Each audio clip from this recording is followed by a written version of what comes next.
Nag-walkout si Senador Raffy Tulfo sa gitna ng pagdinig kaugnay ng isyong kinasasangkutan daw ng mga pulis Bulacan.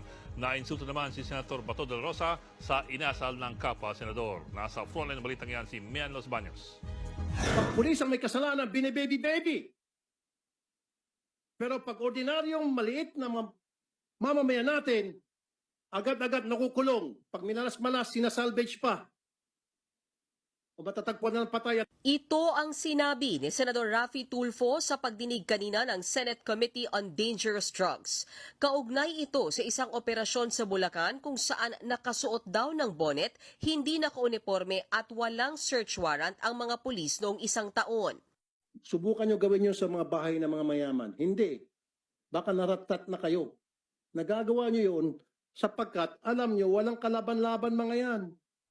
Lalo pang nag-init ang ulo ng senador sa hindi magkakatugmang salaysay ng mga ipinatawag na pulis kaugnay ng search warrant.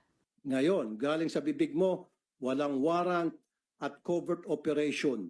Hindi kayo tumutugma-tugma. Dito may kita, Mr. Chair, na napakasinungaling kasama na si PD, Chief of Police at itong tatlong alipores nila.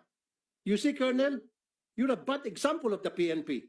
Tinulungan din siya ni Senate Committee on Public Order Chairman Bato de la Rosa sa muling pagkumpirma sa mga pulis kung talaga bang lehitimo ang operasyon o hindi. Klaruhin natin, covered ng warrant yung Yes, subject na hinahanap nila. Yes, sir. Hindi lang nabitbit yung papel. Yes, sir. Oh, Pero tingin ni Tulfo, tila binibibi ng dating PNP chief ang mga sangkot na pulis. Ngayon, sinabi mo walang warrant, pero nung i-baby ka, sabi mo, klaruhin ko lang, Sir Tutulpa, hindi ko binibaby itong mga tao na ito, ha? Kahit na mga dati ko itong mga tauhan, alam mo na, nakita mo naman kung ako yung gagalit dito sa kalukuhan nila. Ako lang, I'm just trying to explain. Maya-maya pa, hindi na nakayanan ni Tulfo ang pagkadismaya.